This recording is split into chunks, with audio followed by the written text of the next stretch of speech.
You want me to share because you can't see anything, can you? Now, yeah, I'll do that in a second. Just to do a quick intro. Steve Zirinsky here, the president of the Society of Australasian Specialists. And today we have a presentation by Tony Presgrave on South Australia postmarking machines. So with that really long introduction, Tony, it's handing it over to you to start. Right. So where do you want me to go? Uh, Okay, I'm sending you the link now.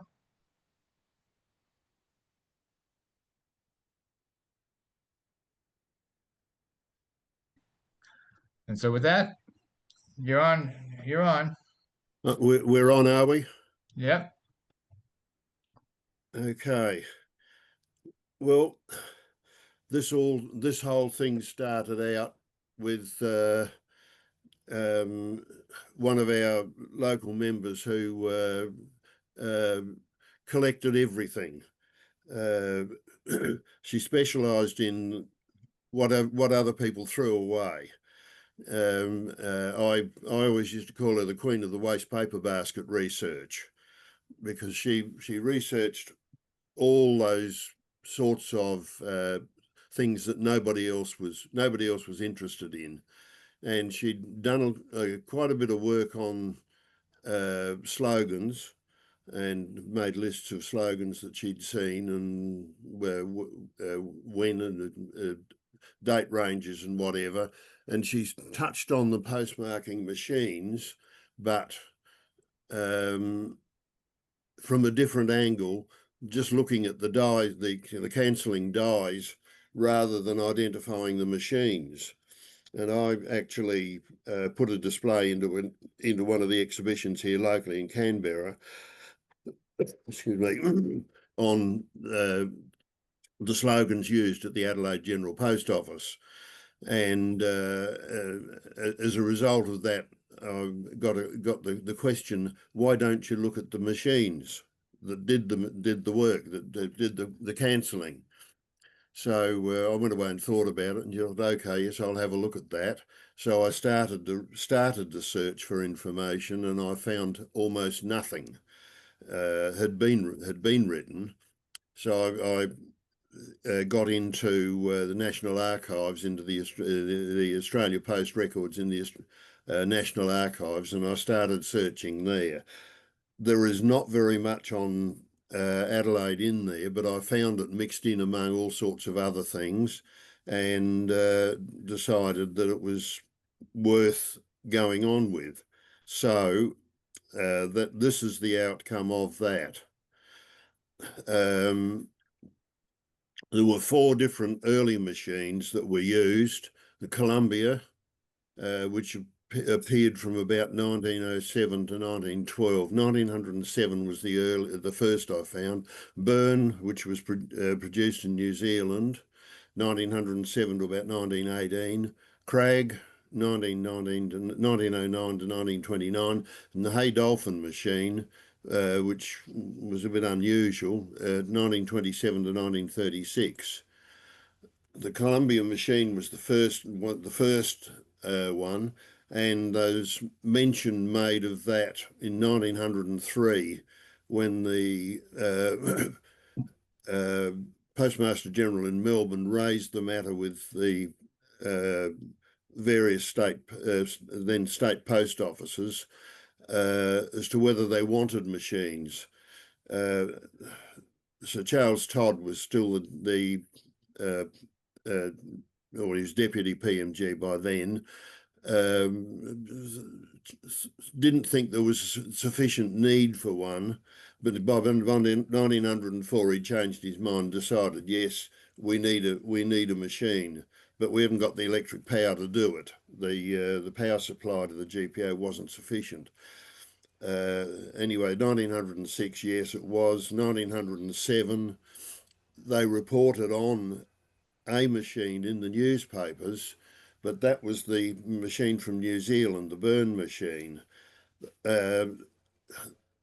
I've found almost nothing else on the Columbia machine. But I believe that it was there and was used, but I've got virtually no references to it, and it's very hard to try and find any examples of strikes. This would have been the model that they used, the flyer, but and the National Archives reference is the actual file that I found the information in. There's a good number of files. I did actually pay to have a number of them digitized, but I didn't do them all, which meant that when I needed to, and most of the files were in Melbourne, so I organised myself and spent 3 or 4 days in Melbourne, a couple of days in the National Archives in Melbourne, searching the files. I think it's not a good example, but I believe that is probably the Columbia machine strike. It's not very good at all. I couldn't do anything about it. Robertson, or Burn machine, it was Robertson who was an employee of the post office, and he was the one who developed or invented the machine, but because he was an employee of the post office, the manufacturer and the rest of the business went to John Byrne and Son. It was trialled in Adelaide and found to be successful, and there was, as I mentioned, there was a newspaper article on it in the local papers, but I haven't found an illustration of a Byrne machine. I've got a feeling there might be one in one of the New Zealand the series of books that were done by the Royal Philatelic Society of New Zealand. I think there might be one in there, but I haven't got to it. I haven't got access to those books immediately. I've got to travel to Adelaide to get to them. The Byrne machine strikes were very similar to the Columbia, I think. So this bottom one is probably the one that was more likely to be certainly the one that followed on. The earlier one is dated 1907. The second one's 1909. I think there was a change there somewhere.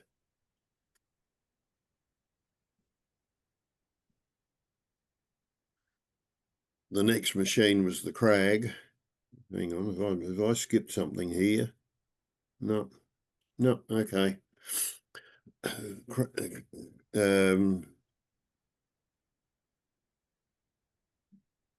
And there's the Crag machine was developed in Norway, and had various variations on the theme with the postmark, which was quite distinctive. The earlier ones had 3 stars at the bottom, and then you had some with 1 star. You had a figure 1 down the bottom, and then we had South Australia in 2 lines. So it was abbreviated to South Aust in there. That's when they started to introduce the slogans into the postmarks. That is an actual die of the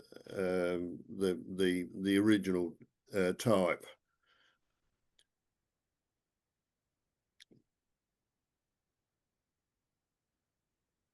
Hey Dolphin machine, the flyer model again. Hey Dolphin, for some reason, not a lot about it. It was only around for about 9 years or so. Again, it had a distinctive strike. There was what's going on here? Oh, okay. Here we go. The Hey Dolphin.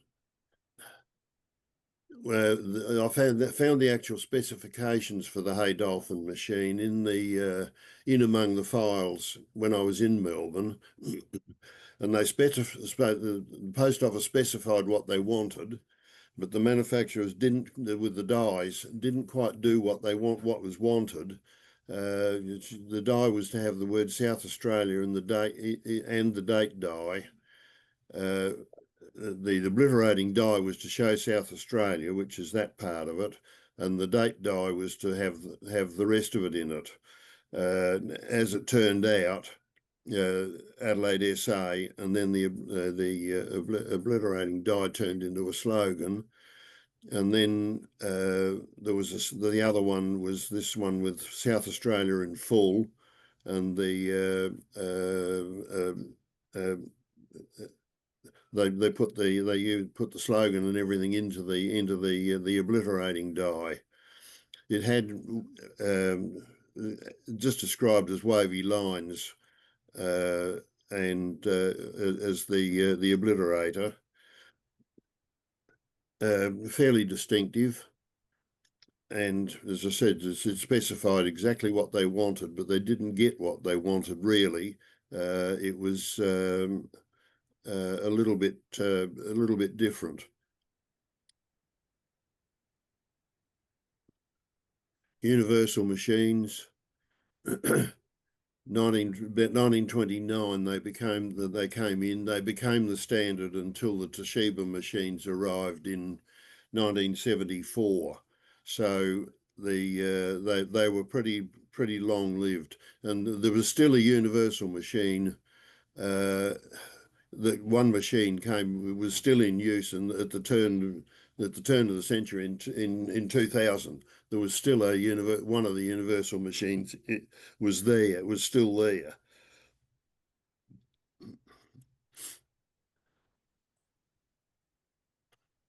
There are two models: the light duty machines and the heavy duty machines. The circular date die was the first that came in 1929. Square date dies came in about 37, and in 1954 there was a post office circular that dictated that the circular date dies would be used on the light duty machines and the square die on the heavy duty machines. By 1957, the light duty machines had all been farmed out. That they had more of them. They acquired a lot more of them. They were farmed out to the regional post offices, and the heavy duty machines were kept in the mail exchange, in the GPO and the mail exchange. Apart from no, there was one machine was left at the GPO, but again, by that time it was one of the heavy duty machines. The others had all been sent. All the heavy duty machines had gone to the mail exchange.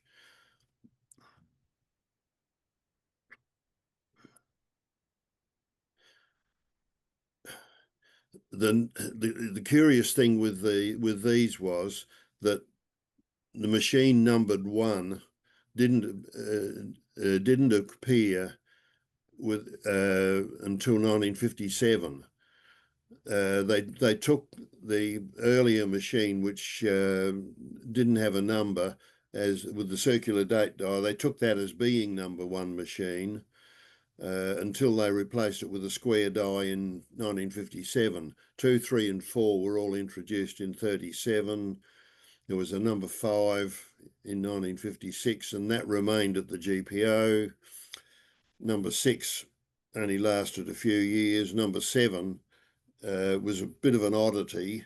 There was an unnumbered die, and that was around for a good while. And then in 1977, number 7 machine appeared, and the look of the die suggests to me that it was the unnumbered machine that was they recut the die, and that was in general was only used at the mail exchange to pick up mail that was missed in the cancelling line. Universal machine, the GG machine. I got Martin Walker actually lent me these photos for the machines. So he'd found them somewhere. And the square date dies. I've just used 3 and 4 there. This one here is the die is it's the number 4 machine with a date a cancelling date of 2010. So it was still around even after the others had all gone.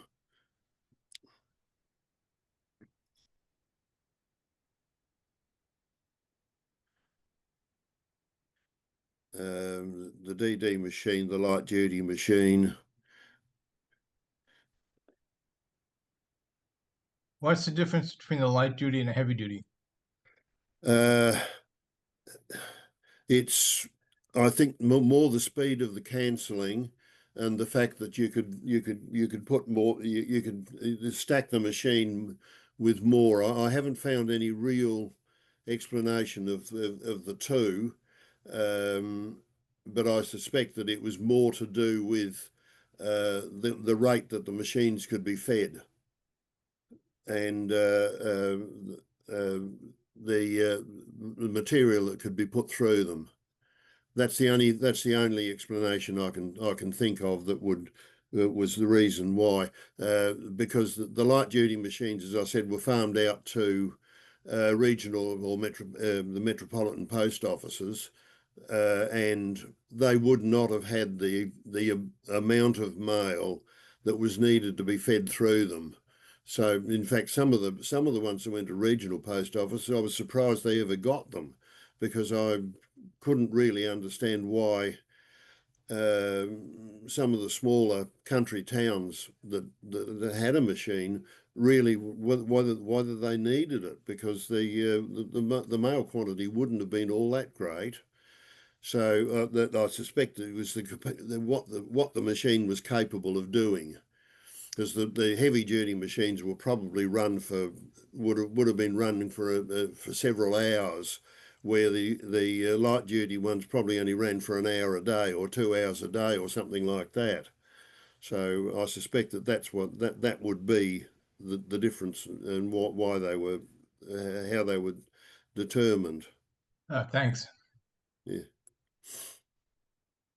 And the universals, as I said, in the end, were by 1954 had been were basically only for the circular dies were only for the light duty machines. So, and that's the earliest date that I found. 1929 is the earliest date that I found for the GPO. 1954 is getting towards the end of the period, but you can see there's various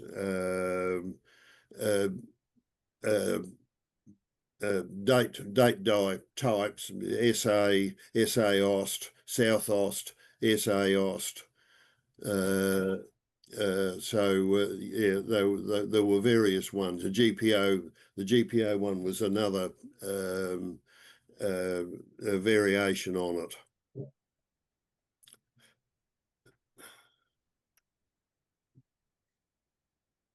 Universal. This machine actually still exists. The South Australian Philatelic Council have actually got this. I think they inherited it from the 1986 stamp exhibition in Adelaide, when they had the regional international exhibition in Adelaide, Stampex 86. They had a machine there, and I'm pretty sure this is the machine. It doesn't have any dies or anything with it, but it's the machine that they had there, because they had it there for the public to use, and it did have a die in it, and people were feeding mail through it to get a strike.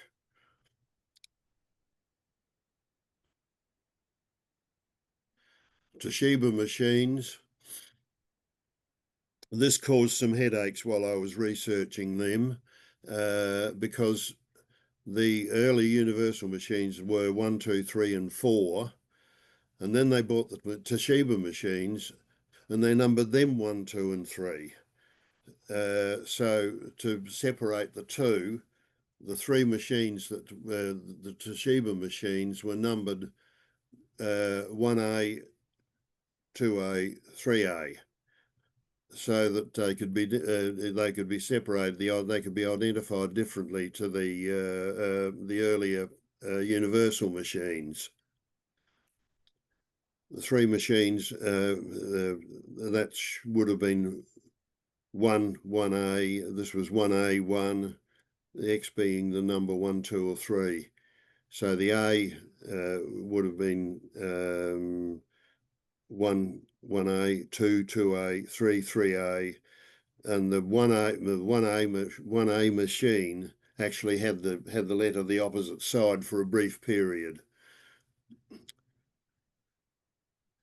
These are the ones that Tony Griffin will be interested in, because this is where you get all your upside down date dies in relation to the slogans. You get things missing from them, and dates, the date lines reversed, and all sorts of funny things in there. That'll give you something to play with, Tony. Oh, terrific. The OCR machines, is from what I can work out, because I haven't found any information really on them. I believe that they had a dot matrix text and number, but it's they were very. There's not a lot of information that I can find on them. And the later machine, which came in the late 1990s, the colour phaser cancelling machines, again, 1, 2, 1 and 2. They only had 2, 1 and 2, but they were numbered 1. 1 was on the left side, A was on the right side, 2 on the left, A, and so on, or simply A, the letter A. They got a bit funny about the number. They were originally numbered 1, 1, and then they were concerned that the second figure 1 could be confused with the date, so they cut it out. That one's got 1A on it. You can just see it on the die. But yeah, they were they did all sorts of funny things with those. As far as I know, those machines might still be there, but they've totally changed the style of the cancels. They're totally different now. If the mail actually gets cancelled, there's that much mail comes through uncancelled now that I wonder sometimes what they're doing. The mail exchange has moved. It's now down at the Adelaide Airport. The mail sorting facilities down at the Adelaide Airport. So it's been moved around a bit. And the last machine that they had, there was an experimental job, the Paragon machines. They were not entirely successful. They tried them in Sydney, and they couldn't cope with the machine couldn't cope with the volume of mail. So Adelaide finished up, and Darwin actually, Adelaide and Darwin both finished up with Paragon machines. And the original one was with the red cancel was postage paid to cancel the stamps. The dead letter office in Adelaide got quite concerned about that, because it was showing postage paid in the stamp when the word paid should not have been there. So the die was altered and it became postage only, and they didn't last for all that long. 1994 was the introduction of them, and they weren't around for all that long. They were replaced by the colour phaser cancelling machines. There was provision for slogans with them, but I never found one that had a slogan. They just had these wavy lines. In the end, that's all they had. That just about completes the what I've got on the presentation. I'd say now I'd probably field any questions that are around. Well, thank you, Tony. Everybody speak up.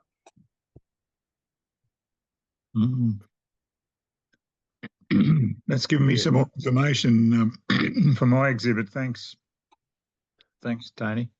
Yeah. Some material there I didn't realise. I know the universal GG machine could do 50,000 letters a minute. I don't know if that helps with. Yeah, well, yeah, and that's what made me wonder why some of these smaller post offices actually got a machine, because 50,000 letters in a smaller post office is, you run it for 10 minutes and the mail's cancelled. Yeah. Are you sure that's right? 50,000 in a minute? 50,000 a minute. Yep. That's inconceivable. And that's for a non-electronic machine. That doesn't sound right. No, there's something's wrong No, there. that's got to be 50,000 maybe in an hour. Can't be right. No way. No way. I'll have a look in. Yeah. Either that or it's good advertising. Yeah. The 50,000 to me sounds like an hour's worth of running. Right. I can't. I'll check that. I'll check that. Yeah. Because when they were doing the tests, they did record the capacity per hour, and also there was an initial description with the first machines, and it was something like about somewhere around about 800 a minute or something like that. I know it was still pretty fast, but I don't think it was that. So I gather the 6 machines were shipped out. Do you know which post offices got them, and were the dies changed to the name of the post office? Oh yes, yeah. They all had their own. By that time, when they were farming them out, each of the regional post offices that got a machine, of course, had a distinctive date die. And they got slogans, and some of them never changed the slogan from the one that was given to them for a start. It was probably a generic one, and they never changed them. But yeah, they had a distinctive die, but there wouldn't have been wasn't a number that went with. They didn't have a numbered machine. It was just a straight town name and South Australia or South or SA or whatever as the in the date die. So it wasn't one of the 6 that you were talking numbered dies. No. Those 6 were they were all square die date die faces, and they remained with the mail exchange. Mail exchange. So how many of the others were there? Do you know? I suspect that there was probably around about 50. Really, that many? Went out to various towns. The one that interested me for one reason or another was Keith, which is down in the upper southeast of South Australia. They had a machine. Now Keith has a town population of around now it's around about 2,000 or so. Would have been probably 1,000 to 1,200 back in the day of the machine. And that's what it made me wonder why Keith had a machine, because they probably only ran if it ran at all for an hour, they must have had excessive mail. Did Salisbury have a machine? Sorry? Did Salisbury have a machine? Yes. Yes. Yes. So yeah, Salisbury would have had a real need for a machine. There would have been a lot of postage out from there. Port Pirie, Port Augusta, Whyalla, Port Lincoln, those places would certainly have had a use for a machine. But some of the other places, I wondered. Well, maybe there would be businesses in them that had a lot of mail. That would be sending out a lot of mail. You just need a few businesses, Yes, yeah, doing that, and then the post office as well. I don't want to cancel it by hand, so they get a yeah. machine. So Tony, do any of these remote post offices still have those machines in operation, or maybe somewhere mothballed? They look. They there's a possibility that they might be out there somewhere mothballed, because at the well, supposedly at the now, all mail from anywhere in South Australia comes through the mail facility in Adelaide. Uh, Yeah, it doesn't matter Yeah. where it is, it comes through Adelaide. Again, I'll use the example of Keith because I know that they still hand cancel the stamps themselves, because you'll find that postmark still being used on the mail. They still hand cancel their mail down there. But and there are other places that still do, but not very many. Everything goes through the mail centre in Adelaide. yeah, we have that problem here in Alberta and Canada. My brother sends mail 600 kilometers away, and it goes from the main city to Calgary, 300 kilometers away, to be sorted and then sent to Edmonton. And it just doesn't make sense. Yeah. Yeah. Yes, it's Mail collection centers. so what? Well, it's just you got major cities bagging the mail to be sorted in a central city. That just doesn't make sense at all. No. And for the amount of mail that goes through the Adelaide machines, the amount that comes out uncancelled is almost unbelievable. Yeah. Well, no, It's- well, that's fine though, because the machines will last longer then because they're not being used. Yeah.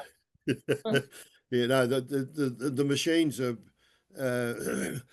when they a few years ago they reorganized and updated all their sorting and cancelling facilities, and the machines they brought in, I think, were dodgy right from the word go, and they've still got the things, and they just keep skipping cancellations are just being skipped Well, and not picked up at the end. They don't check them at the end to find out whether there's any uncancelled stuff in there. It all just, okay, it's been through the machine, it's bagged and sent out to wherever it needs to go. in the last 3 months, I've received 3 packages sent from Los Angeles to Edmonton, Alberta, Canada, and the packages are virgin. No Yeah. postmarks, no sorting, nothing, no indication that they went through the post office at all. No. Stamps are brand new, and the packages, no handling at all. I don't even know how they ever got here. It's Australia unbelievable. Post had problems with people, of course, with these uncancelled ones, soaking the stamps off and reusing them.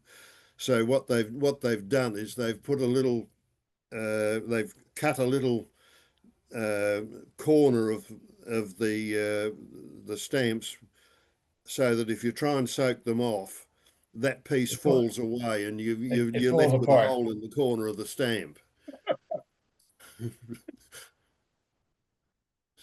But I don't even think that works all that well either.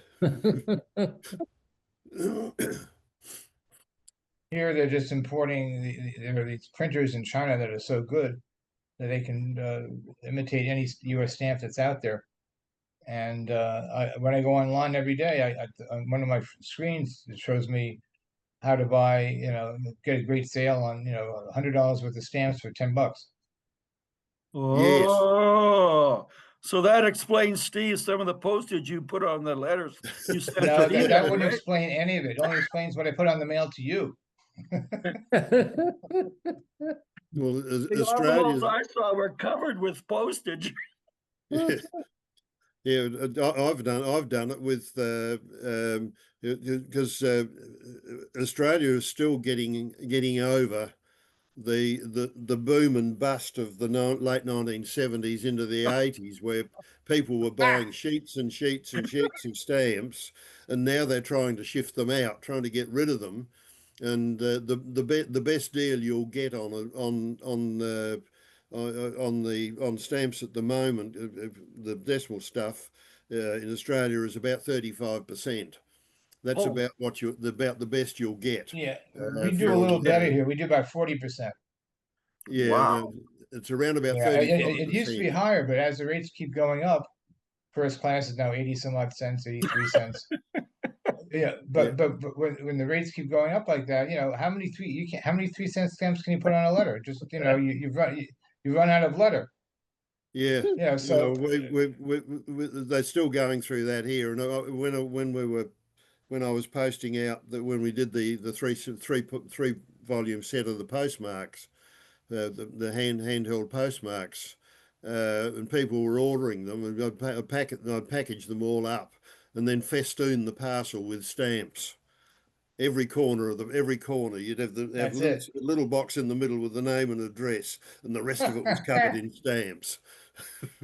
Now, some countries, like the Caribbean islands and the Pacific islands, they just want to see the value, so you can overlap stamps.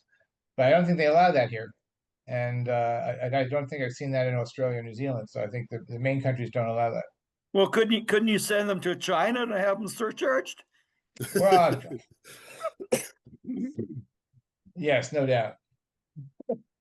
Well, that's something that bothers me now. When I think it was Steve, you had a presentation here a while ago on those surcharge stamps, and I'm thinking, how is there any guarantee that the ones you're looking at were surcharged by the post office and not put through a printer? Oh, no, Private sometimes printer. it's kind of hard to tell. Well, yeah, Uh, because like those PNG ones or Fiji, there's no proof anymore that they're genuine. Well, I think someone gave a No. presentation that they showed the machine they were done on as like a little copy of the Fiji. Yeah. It's like, okay, today I'm going to do my my to-do list, and then tomorrow I'm going to do overprints. Okay, fine. So, Yeah. Yeah, Yeah, but the ones in Fiji, though, were they produced by a thermal printer or some kind of printer? yeah, well, it was right down in the wasn't office. I saw a picture. It wasn't an Yeah. official printer. It was just a No. It was just a machine in the office. wow. I believe. I mean, that's how I interpret it. And people collect those? I don't know. People collect them, and there'll be people that they're not on here tonight, but there'll be people that will forcefully explain to you how they collect them. Yep. And it's a little past me, but okay, because to me, I don't, if I don't get in the middle of it, if the post office produces it, that's one thing. I don't go down there to tinker with this stuff. Yeah. That's because it deflates what I try to do. Well, because that bothers me when I see these GRIs offered on eBay and it says signed, and all that means is that they're reproduced. And I wouldn't trust any of these overprints nowadays.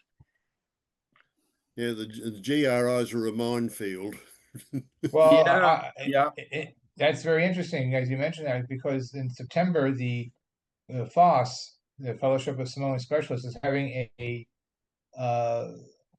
its first Zoom meeting, and it's going to be on GRIs, fakes. Oh. So if you want, I'll send a thing out. You're welcome to join. It'll be it's going to be not Australian advantageous hours because the English want to be involved. So it'll be I think it's going to be like 2 or 3 or 4 p.m. I think 4 p.m. New York time. So it's going to be a little early. And can you send that out to I'll us? send it around to everybody. Yeah. Sure. Yeah, I'd appreciate that. Yeah, that'd be good. Yeah. I haven't sent it around to FOSS yet, so I guess I got to do that first. But So, make sure What's everybody that gets it. group? Sorry, what's that group Oh, called? I'm sorry, FOSS. It's Fellowship of Samoan Specialists. Oh, Yeah, we're a tight, nutty bunch of tight and nutty bunch. you're a member, I assume. Yeah, well, that would be yeah, exactly. That's where the nutty comes from. But yes, yeah, it's not a large group. It's only 40 or 45 people, but it's we haven't done anything to expand anybody else, as I can tell from this this Zoom call. Nobody knows anything about us because we don't tell anybody about us. So we just do our journal and don't mind. So we're trying to be a little more, do a little bit more outreach. Yeah. Okay.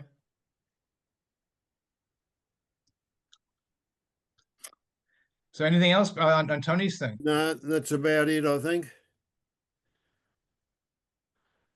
So so you've collected earlier. So the next level of this would be collecting the slogans. I've done that, and I've Uh, done that, and as I said, it turned into a monster. I think trying to put together an exhibit on it runs to about 14 or 15 frames. So you did it, but it did you. Okay. Yeah. So have Yeah, you included all the regional post offices as well? No, that's only the General Post Office and the Mail Exchange. God help us. By the time you take in the variations in the wording of the slogan, because they would change the slogan slightly. There were variations. One would be justified left, another one would be centred, and so on, and then they'd be justified left and right, and there were variations all through there, and the changes in wording. It just turned into a monster. Are Yeah, there any that are unique to South Australia? Yeah, there was one. South Australia potentially is fruit fly free. Now that's a bit of a That's a trap good to one. try and say too. Uh-huh. But South Australia was potentially free of fruit fly, and they had a slogan: "Stamp out fruit fly," How about and that was purely South Australia. presumably aimed at West Australia, which still has Yeah. You Right. cannot bring fruit into South Australia from interstate. right. Oh, interesting. Yep. Well, we can't bring fruit into the US, Steve, from Canada Yeah. at all. You protect your orange growers and your apple growers and all the rest of it really well. Yeah, they're struggling struggling with one here, or have been. I haven't heard anything of it lately, but they were struggling with one that happened during COVID when somebody from Queensland actually managed to get in into South Australia, and they brought fruit with them and a fruit fly. Oh, And really? they came in through the major fruit producing area of the state and dropped their fruit, and they've had fruit fly. They've been battling that one. I think they've got it, but I'm not sure. Yeah, here in the States, it's mostly quarantine stuff that they, Oh I yeah, remember being like bringing a banana in from UK, they go crazy. yeah, It's like it's not customs, it's the quarantine, it's the agricultural folks. yeah. Yep. It's the quarantine that catch them. Yeah. Yeah, They because go, that's they go, it's a standard blurb on a flight coming in from interstate into South Australia by plane. It's a standard commercial. You cannot bring fruit into South Australia. If you are carrying fruit, please place it in the bins provided in the airport terminal. now, So, what if you're driving interstate? What is there? You get stopped at a border and oh they yes, talk about yes, that? Oh, really? Yeah. yes, Wow. Yeah. Mm. Yeah, yeah, we don't have that here. We just Yes, you do. We get stopped at your border every time. oh no. I mean internally Halfway between away. South. No, well, no, I understand that, but I mean South Australia to other states because it's part of the Commonwealth. I get you. Yeah, fruit and vines. Hmm. Grapevines. we're going to- You cannot bring grapevine material into South Australia. Just going back to what David was saying, because I in my mind I think of Australia as like, the United States, and it's like 6 or 7 or 8 states, or however you want to think of it. But it's not. They're more protected. Obviously, there's more. It's not quite as free flowing as here. Yeah. Anyway. Right. Well, it's now breakfast time for me. Yep. All right. Yeah. Well, anybody else have any comments they want to make?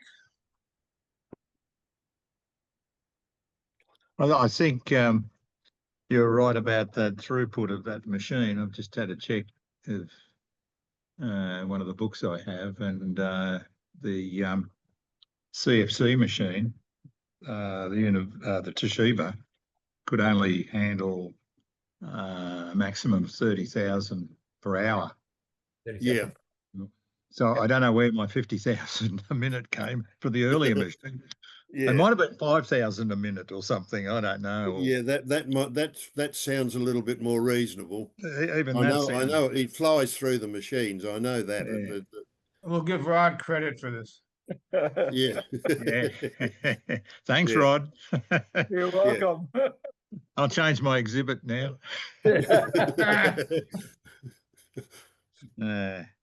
Yeah. Okay. Well, I'm being reminded that I've got to wind things up. Okay. Thanks. Yeah. Steve. Thanks, Steve. Thanks, Anthony. Yeah. Yeah. All right. Thanks, Thanks. everybody. Thank Yeah, you. thanks. Good seeing everybody. Hey, Steve, I got See one ya. question. Sure. Steve, Yep. I'm has still here. Hugh McMacken talked to you at all? I haven't spoken to him in a while. Have you spoken to him? Yeah, I talk to him about once every couple of weeks, once a week. He had a question for you, so I'm going to talk to him next weekend, and he Yeah, may sure. be calling you. He's got a proposition to make to you, so. Okay.